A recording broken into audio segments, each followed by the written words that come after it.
champion, and Isaac Chamberlain join us up on stage. Now, we've already seen what potentially could happen, Ben Shalom, with these two in an enclosed environment. There's no real love lost there, but there is also a huge amount of respect between the two. Both have called for it on separate occasions, so presumably you were more than happy to deliver it. Yeah, look, two guys we know very well, two guys we have a lot of respect for, two guys that bring entertainment every single time and understand what the sport is about. So delighted to finally make the fight. It's a fight that possibly should have happened last year. It's a fight that we've been wanting to make for a long time. It's a fight that both fighters want. Both at different stages of their career, both needing this fight for different reasons, but both under so much pressure to win. It's an unbelievable fight for London. It's an unbelievable fight for the cruiserweight division. Honestly, I can't wait for this fight, and yeah, I know how focused both guys are. Yeah, may the best man win. Let's start with the champion, Vidal Riley. Good to see you, Vidal. You were very vocal that you wanted Isaac Chamberlain.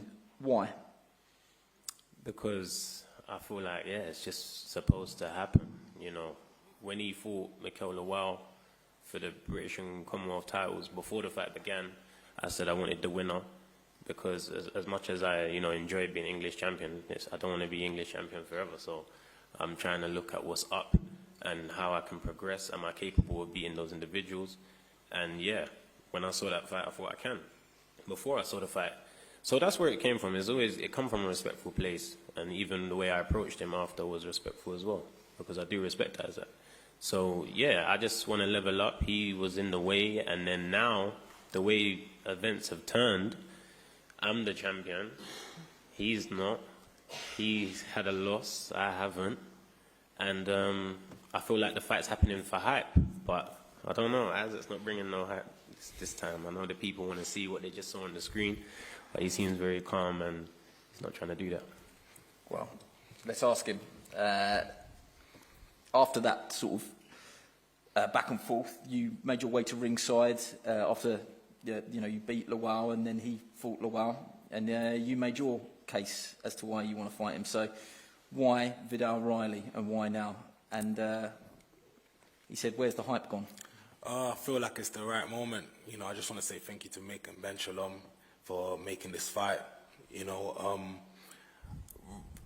Right now I'm just focused on February the 1st. The hype is done. We've done all the shouting and all of that, the circus act, but we've done all of that. So now it's just time to lock in and focus on getting this win. If I go back to you, Vidal, one thing I'd say about Isaac, he's a very talented fighter. I think we've all seen in victory and in defeat what he brings to the table. But he is, I hope you don't mind me saying this, he is a great showman as well, a great talker. We haven't heard too much sort of yesterday and today so far. Why do you think that is? Because there's part of me that would say... Yeah, I'm not sure. I'm not sure. Obviously, Isaac got the answers for that. But I just think as much as we've done our talking before, that's before the fight was confirmed. Now the fight is confirmed and all these cameras are here, it is still time for talking technically. Do you know what I mean? February the 1st is when it becomes about the fight. So, yeah, me and Isaac have been good at going back and forth.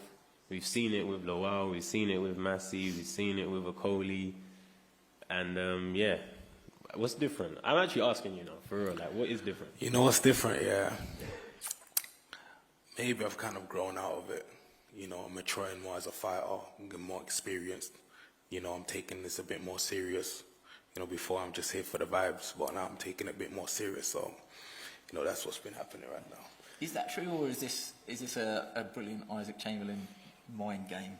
No, it's no mind games. I don't really do the mind games thing, man. I'm just how I am. Do you get it? I'm just how I am. I'm just comfortable in what I'm doing. And, yeah, all I'm focused on right now is the fight. All the bravado is cute, but it's just bravado. That's all it is. Without being an instigator, though, you've talked probably when you really believe that you can win a fight. 100. I probably think that what Vidal's saying is you're not talking now. Is that a sign that you're perhaps not as confident coming into this one? Absolutely not. Absolutely. Is that what you're saying? I mean, I'm just going by what I'm seeing. Every time that he has a big fight, he always promotes it well, he always talks a lot, and then now it's come to me. he was talking a lot before the fight was agreed, and now it's actually agreed. We can't get no words out of him. So I'm just like, what?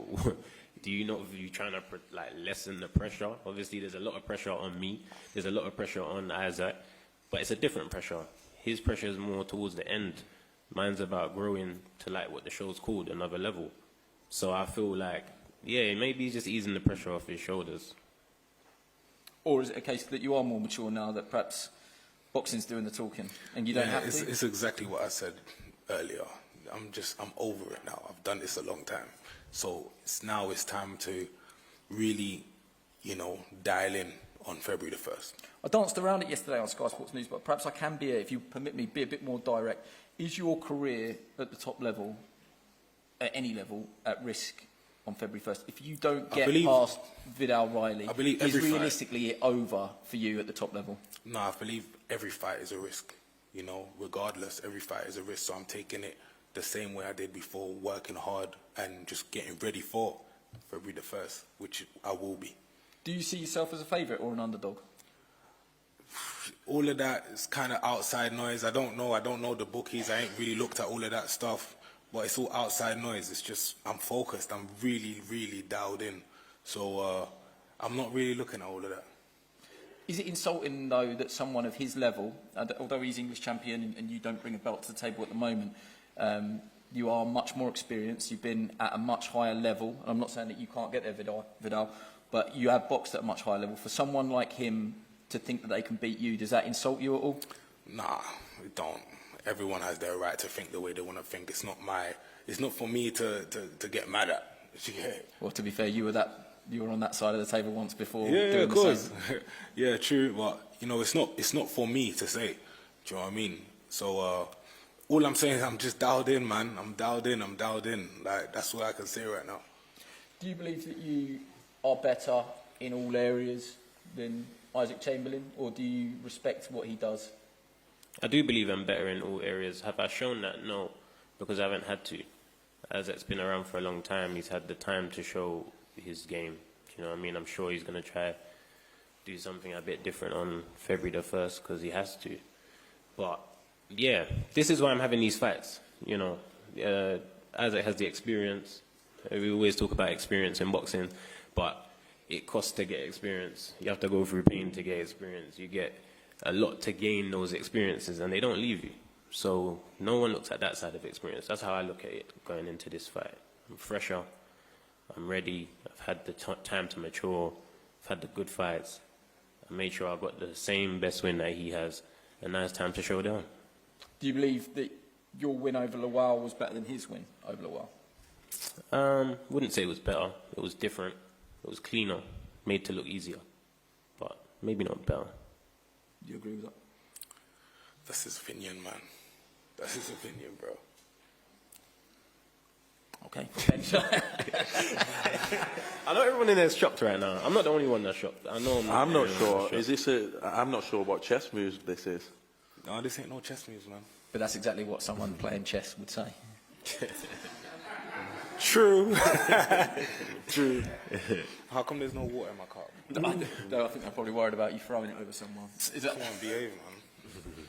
If that is water. Ben, I'll come to you. Yeah.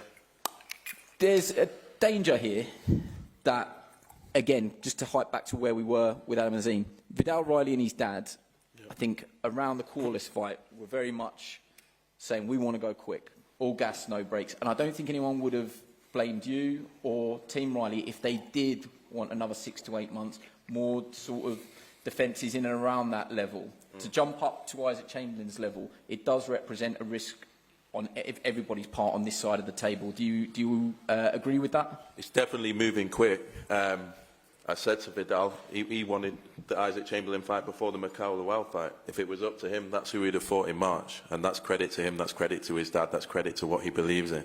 Especially coming back from an injury to want to go straight back in. Again, it's hard.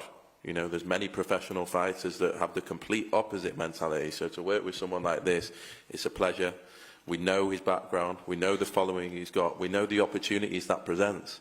But the fact that Vidal wants to fight the best, the fact that he wants to win the titles, the fact that he wants to go it the hard way, as though he doesn't have anything. He's fighting like He's fighting like he doesn't have 2.5 million followers. He's fighting like he doesn't have that all behind him and going through the traditional route. And so I think he deserves a huge amount of credit. It's a big test. It's a massive test. I've never in all my career seen an Isaac Chamberlain like this. I don't know whether it is a chess move or he's found himself or whatever's going on, but it makes for a really interesting fight. And for Isaac as well, he's always delivered. He's always delivered entertainment. He's always taken any fight. He took Chris Smith on 6 weeks' notice, and Chris Smith went on to be world champion, defended it twice, went into unifications. He's a phenomenal fighter when he can get it right. And so he'll be looking at this as his opportunity after just coming short against Lawrence Okoli, just coming short against Chris Smith and Jack Messi. So it's a great fight. Two guys that have taken the really toughest test, and I think he can steal the show on February the 1st. Might I just ask you about that? You know, you've been in this sort of fight before, British Beef, you and Lawrence Okoli, regardless of how the fight played out, the hype around that fight and what you were part of was a whole experience in itself. It not going your way in a beef like that, dislocating a shoulder and having to pop it back in the ring, being cut, tearing your hamstring, I think we've had, fractured orbital bone, all of those things, they're things that Vidal hasn't experienced. So my question to you would be, how important is experience at the top level, even if it didn't go your way, experience that Vidal doesn't have? Yeah, it's so important. You know, you never really know what you're going through until you've gone through it in the ring. So it's very, very important, you know, very important. And obviously that's one thing I have that's over him. And I plan to show that on February the 1st. Who's there more pressure on, do you think, with everything weighed up? When you take into account his profile as well and where he thinks he can get to? Yeah, of course. I don't know, mate. Probably me, probably me. And I plan to, really sit with that pressure and make it work for me on February the 1st. That was going to be my question. How do you deal with that? Is it a case of you just have to embrace that? Your back's to the wall now, and that's it's a unique pressure to have. Yeah, it's a good pressure. Pressure makes diamonds, And that's one thing that I'm going to be willing to really embrace on February the 1st. Is that right? Would you agree with that, Vidal? Pressure is on him. I mean, it's Tottenham versus Brixton as well, or Brixton versus Tottenham, if you want to come from this side of the table. Bragging rights, and you haven't got that experience that he has gone through. I don't have the experiences he has gone through. That is a fact. But I have a ton of experience that Isaac also doesn't have. And yeah, we know the time I've been boxing, what I achieved as an amateur. It has been overshadowed by having a social media following and doing all of that. But at the end of the day, when it comes down to experience, I have an ample amount. And I'll show that on February the 1st. And hopefully Isaac makes me use a part of my game that the people haven't seen.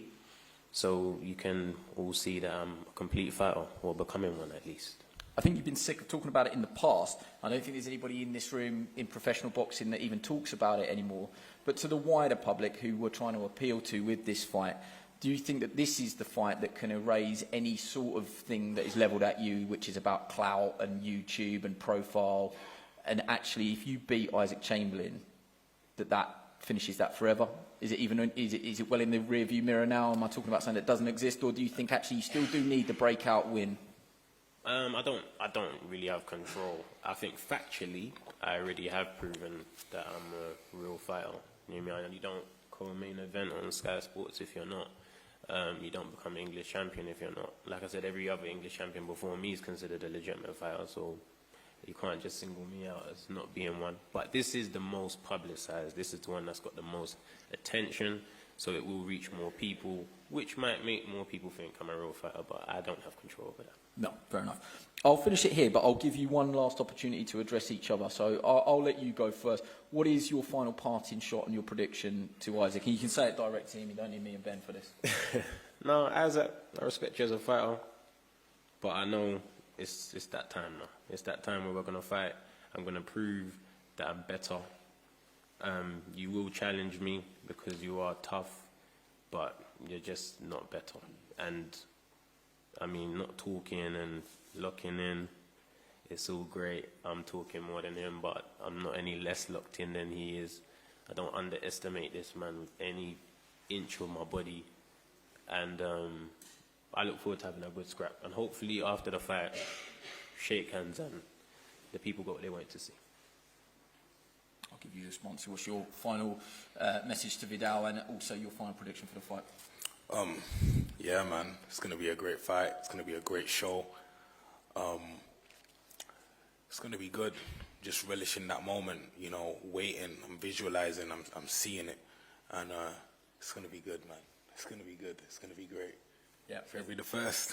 Yeah, it is another level. February 1st, OVO Arena, Wembley. Just for the press pack, we're going to break for one-on-ones now, head-to-heads. If everyone stays where they are, everyone can get a shot. We're also going to be available for one-on-ones. And Ben Shalom, just finally, tomorrow, when and where do we need to be for Callum Simpson? Same place where you consume this press conference digitally from 1 o'clock. Simpson, Steve Woodall on the undercard. Yeah, tomorrow kicks off a big week. Callum Simpson against Steve Woodall, a huge fight night. Caroline Dubois making her first world title defence as well. Massive show on Sky Sports Boxing on Saturday. Thank you very much for joining